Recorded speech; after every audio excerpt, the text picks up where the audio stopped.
It was our 15th wedding anniversary on that day. Having coffee with my wife after dining at the restaurant where I proposed to her, she dropped a bombshell. "I've fallen for someone else. I know it's terrible to say this on a day like this, but I can't keep it secret from you any longer. I never expected that at the very place where I asked her to marry me." Fallen for someone else. She said nothing, just kept her head down. I was at a loss, looking up at the ceiling. But then, I suddenly realized she had been acting suspicious. My wife, who used to be frugal, started buying expensive makeup products and owning designer bags, one after another. And she would just leave them in our bedroom. "Are those designer bags you have at home the gifts from him?" And my question, my wife trembled. It seemed that was the case. "I'm sorry, he gave them to me as presents. We were just friends at first, but we both realized we were serious about each other. I don't know if I'll end up with him, but I can't stay with you, feeling like this." The word divorce crossed my mind. She was in love with someone I never met. Didn't she vow to stand beside me for life's ups and downs? After her confession, everything seemed pointless. I felt like an idiot and didn't even feel like getting angry at her. "Fine, let's split up. I don't want to know who you're in love with. I don't even want to talk to you. Don't you ever show up in front of me." My wife nodded silently at those words. I sighed deeply, took some money out of my wallet, and put it on the table. "I don't want you coming home with me. Just go straight to your parents' house. I'll send all your belongings later. But I just need some time alone. I can't stand to see your face right now." Hearing that, my wife grabbed the money I left on the table. And she quickly left the restaurant. After she was gone, I took a sip of the cold coffee, feeling empty. She was someone I wanted to spend the rest of my life with, but sadly I'll never see her again. She broke my heart and shattered it into pieces. That was the night I parted ways with the woman I loved. Soon after, I sold our house and moved into a cheap apartment. I used work as a convenient excuse for not taking care of myself. I would eat takeaways almost every night as I had no time to cook for myself. My shirts were always wrinkled as ironing was time-consuming. I would often sleep over in the office as I couldn't be bothered going home. One day, my boss, Bob, called me in his office. "Listen, ever since your wife left, your life's been a mess. I'm sorry, maybe I should find myself a new wife." I joked in response. "A new wife? All right, I'll find one for you. Actually, there is a girl I've been meaning to introduce to you." "What? She's a relative of mine, a really nice girl." "Wait a minute, please." Bob wasn't listening to me and was already making a call on his cell phone. "Hello, Emily. Are you available to talk right now?" I was stunned as Bob, even over the phone, cheerfully chatted with her in front of me. "Great. Can you come over tomorrow morning?" After hanging up the phone, Bob looked at me with a big smile. "Her name is Emily. She'll stop by your house tomorrow morning. I've given her your address. Why don't you ask her to make breakfast for you?" "What are you talking about? Of course, it's not free." Bob started to tell me about Emily while laughing. "She's been job hunting for a while. I told her she'd get paid by you for looking after you, so I'll leave it with you." "Are you serious? That sounds like hiring a housekeeper."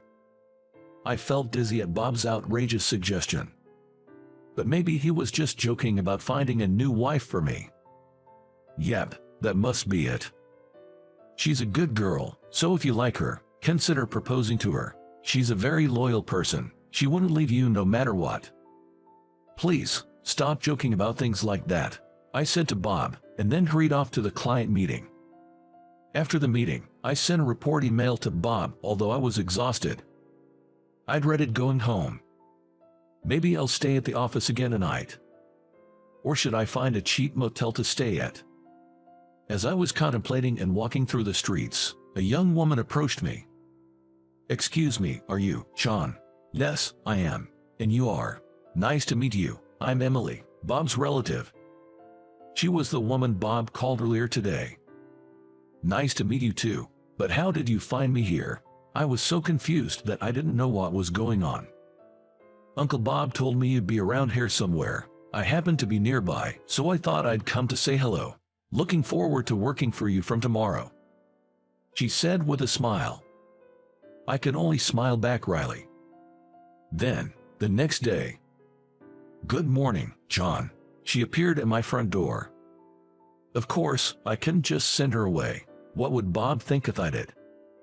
So I invited her in and let her make me breakfast. It had been a while since I had homemade food. Wow, bacon and eggs. The bacon is perfectly crispy.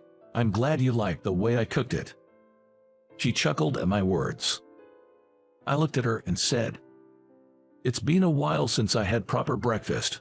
That might be why you enjoyed it so much." "Thank you." I felt a sense of happiness and contentment. It's been so long since I've had such good food. "You're just exaggerating." "No, really. $10 an hour is not enough for this. I should pay you more." "No, the current rate is good enough for me." "But that doesn't feel right to me." At my words, she slowly shook her head. "I'm unemployed at the moment. I can improve my cooking skills by doing this, and even get paid for it. So I couldn't, and I wouldn't ask for a pay rise," she said with a bright smile. "By the way, why did you agree to look after an old guy like me?" Her expression changed instantly. She turned her face away from me and gave a strained smile. "That's because I just admire someone like you, John." "That's nice to hear, but..." I could tell she was lying. Her gentle demeanor became rather tense now. I felt something wasn't right. "Is there something you're hiding from me?" "No, not at all." After saying that, "I'm sorry." She suddenly raised her voice. "What's wrong?" I had absolutely no idea why she apologized to me. "The truth is, the man your ex-wife fell in love with was my father." "What?" "My father left my mother to be with your ex-wife. Since then, my mother has been mentally unstable, needing someone by her side. I quit my job to stay home with her." I was at a loss for words. So, Emily was the daughter of the man my ex-wife fell in love with. Unbelievable. It seemed that her father disappeared soon after I had the last conversation with my ex-wife at the restaurant on our anniversary. What a selfish man your father was. Instead of leaving you and your mother the way he did, he should have had discussion with your mother and get everything sorted before he started a new life with someone else. I felt sorry for Emily, who was looking anxious.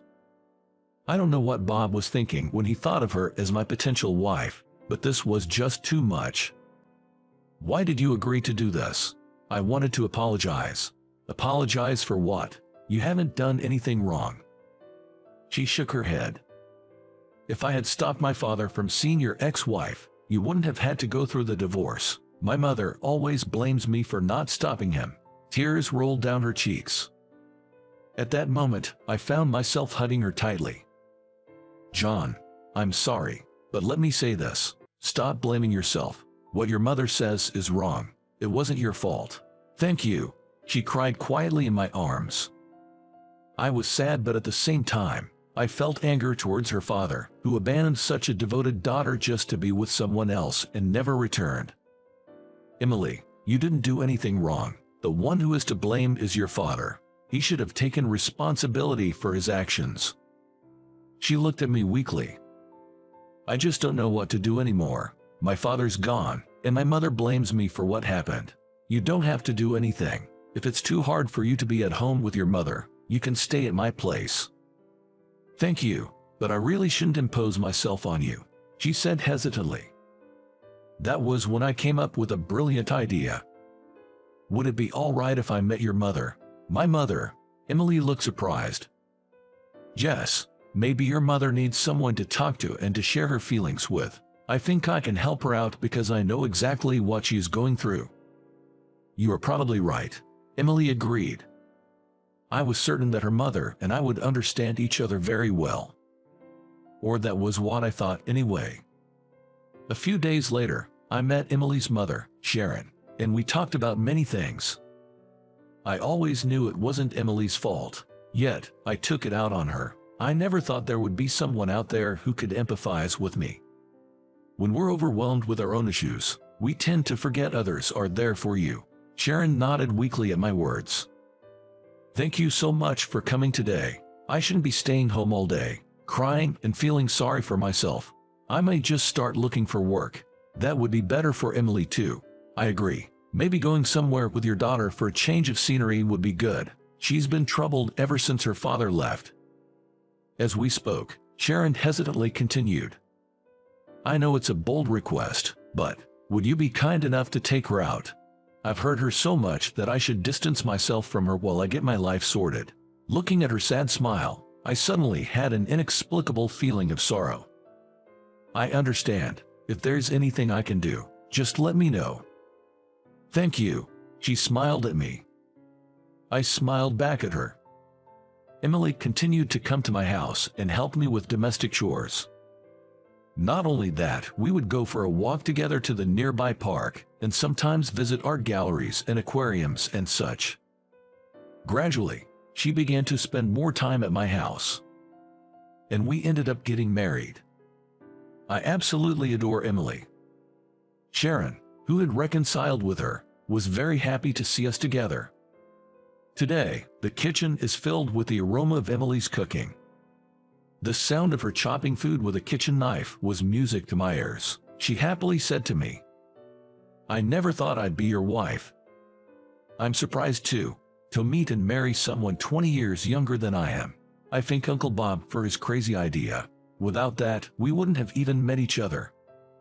Yes, I do too. Bob introduced Emily to me, thinking that two people abandoned by their family or partner would be able to understand each other, and that could help recover from the pain caused by the desertion. But he never expected us to get married. Life is really unpredictable. Bob said, laughing. Maybe we should ask Bob to make a speech at our wedding. That's a good idea, Emily said with a big smile. I smiled back at her. I'm really looking forward to our wedding next month.